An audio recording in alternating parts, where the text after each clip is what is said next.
शिव ने कामदेव को जलाया।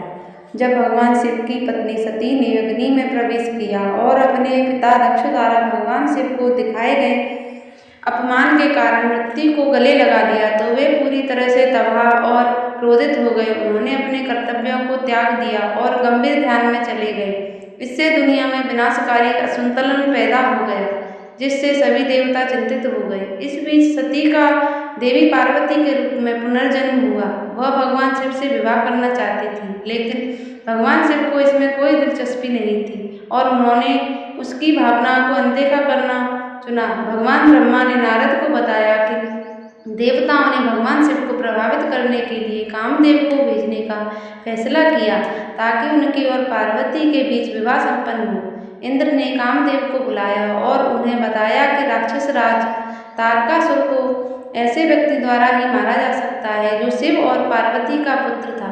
इंद्र ने कामदेव को भगवान शिव में जुनून जगाने का निर्देश दिया ताकि वह पार्वती से शादी करने के लिए राजी हो जाएं। कामदेव अपनी पत्नी रति के साथ अपने मिशन को पूरा करने के लिए भगवान शिव के पास गए। भगवान शिव भी अपनी ध्यान समाधि से बाहर उस स्थान पर पहुंचने के बाद जहां भगवान शिव अपने ध्यान में लीन थे, कामदेव ने भगवान शिव के हृदय में जुनून जगाने के लिए बार बार प्रयास किए, लेकिन उनके कार्यों का कोई फायदा नहीं हुआ। तभी कामदेव ने पार्वती को अपनी सखियों के साथ आते देखा। वह अपने सौंदर्य में दिव्य लग रही थी। ठीक उसी क्षण भगवान शिव भी अपनी ध्यान समाधि से बाहर आ गए थे। कामदेव ने सोचा कि जागने के लिए यह सबसे उपयुक्त क्षण है। कामदेव को दंड। भगवान शिव ने कामदेव को दंड देकर उन्हें भस्म क्यों कर दिया। कामदेव ने अपने काम बाण से भगवान शिव पर प्रहार किया, जिसका उन पर गहरा प्रभाव पड़ा। भगवान शिव पार्वती के अद्भुत सौंदर्य पर मोहित हो गए और उनका हृदय उनके लिए जुनून से भर गया, लेकिन साथ ही वह अपने व्यवहार में अचानक आए बदलाव से हैरान था। उन्होंने महसूस किया कि यह कामदेव की हरकत थी। भगवान शिव ने अपने चारों ओर देखा। उन्होंने देखा कि कामदेव हाथ में धनुष बाण लिए बाईं ओर खड़े हैं। अब उन्हें पूरा विश्वास हो गया था कि यह वास्तव में कामदेव की हरकत थी। कामदेव भयभीत हो गए। उन्होंने भगवान शिव को याद करना शुरू कर दिया, लेकिन इससे पहले कि देवता उनके बचाव में आते, भगवान शिव की तीसरी आंख खुल गई और कामदेव भस्म हो गए। भगवान शिव ने कामदेव को दंड देकर उन्हें भस्म क्यों कर दिया। पार्वती भयभीत। भगवान शिव को ऐसे विनाशकारी क्रोध में देखकर पार्वती भयभीत हो गई। वह अपनी सहेलियों के साथ अपने घर चली गई। कामदेव की पत्नी रति फूट फूट कर रोने लगी। देवता पहुँचे और यह कहकर उन्हें सांत्वना दी कि भगवान शिव की कृपा से उसका पति एक बार फिर से जीवित हो जाएगा। उसके बाद देवताओं ने भगवान शिव के पास जाकर उनकी पूजा की। उन्होंने उसे बताया कि यह कामदेव की गलती नहीं थी, क्योंकि उसने देवताओं की आकांक्षाओं के अनुसार काम किया था। उन्होंने उसे तारकासुर की मृत्यु का रहस्य भी बताया। तब देवताओं ने उनसे कामदेव को एक बार फिर से जीवित करने का अनुरोध किया। भगवान शिव ने देवताओं से कहा कि कामदेव द्वापर युग में कृष्ण और रुक्मिणी के पुत्र के रूप में जन्म लेंगे। शंकर नाम का एक राक्षस उसे समुद्र में फेंक देगा।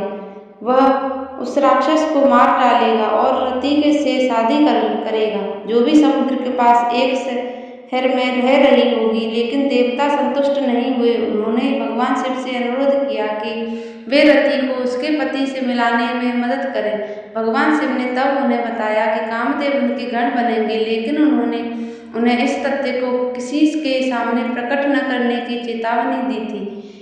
रति तब उस नगर में गई जहाँ द्वापर युग में संभासुर नामक राक्षस के प्रकट होने की आशा थी। देवता भी वापस स्वर्ग चले गए। शिव का क्रोध शांत। कामदेव की मृत्यु के बाद भगवान शिव का क्रोध शांत नहीं हुआ और पूरी दुनिया को भगवान शिव के क्रोध का प्रकोप महसूस होने लगा। सभी जीव जंतु भयभीत हो गए। वे भगवान ब्रह्मा के पास गए और उनसे शिव के प्रकोप से बचाने के लिए प्रार्थना की। भगवान ब्रह्मा भगवान शिव के पास गए और उन्हें उनके अनुरोध से अवगत कराया। भगवान शिव अपना क्रोध त्यागने के लिए तैयार हो गए। भगवान ब्रह्मा तब शिव के रोष और समुद्र में ले गए और समुद्र में चले गए। उन्होंने समुद्र से अंतिम विनाश तक इसे अपने पास रखने का अनुरोध किया। समुद्र इससे के लिए राजी हो गया। इस प्रकार भगवान शिव का क्रोध समुद्र में समा गया और सभी जीवों में ने राहत की सांस ली। कामदेव प्रद्युम्न के रूप में पुनर्जन्म पार्वती ने रति से यह भी कहा कि उनके पति का काम बाद में कृष्ण और रुक्मिणी के पुत्र के रूप में फिर से शरीर धारण करेंगे और उनका नाम प्रद्युम्न रखा जाएगा। पार्वती ने कहा, उस समय आप अपने पति के साथ फिर से जुड़ने में सक्षम होंगी यदि आप राक्षस सांभा के घर में एक दासी का पद ग्रहण करेंगी। पार्वती ने कहा। समाचार सुनकर रति प्रसन्न हुई और उसकी मृत्यु के बाद उसने सांभर की दासी मायावती के रूप में अवतार लिया। राक्षस सांभर ने नारद से सीखा कि कृष्ण और रुक्मिणी का बच्चा प्रद्युम्न उसे मार डालेगा। राक्षस ने बच्चे का अपहरण कर लिया और उसे समुद्र में फेंक दिया, जहाँ एक बड़ी मछली ने उसे निगल लिया। मछुआरों ने मछली पकड़ी और उसे सांभर के रसोइयों को बेच दिया। जब मछली का पेट काटा गया तो एक सुंदर बच्चा मिला और उसे मायावती की देखभाल में रखा गया।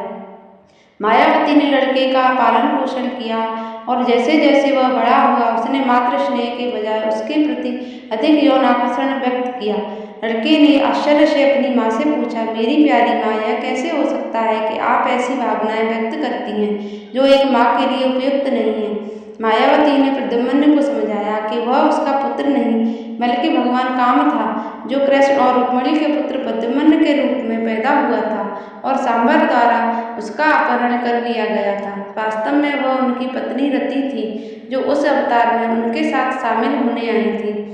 उसने उसे यह भी बताया कि कैसे उसके माता पिता शायद अभी भी उसके नुकसान का शोक मना रहे थे। यह सुनकर प्रद्युम्न क्रोध से भर गया और सांभर को लड़ने के लिए ललकारा। उसने राक्षस को मार डाला और मायावती के साथ वापस द्वारका चला गया। जब वह द्वारका पहुंचे तो सभी उनकी सुंदरता और कृष्ण के समान दिखने से प्रभावित हुए, लेकिन वे उन्हें पहचान नहीं पाए, क्योंकि जब उनका अपहरण किया गया था तब वह एक बच्चा था। यह उनकी माँ रुक्मिणी थी, जिन्होंने उन्हें उन मजबूत मातृ भावनाओं के कारण पहचाना जो वह उनके लिए महसूस करने लगी थी। राधे राधे।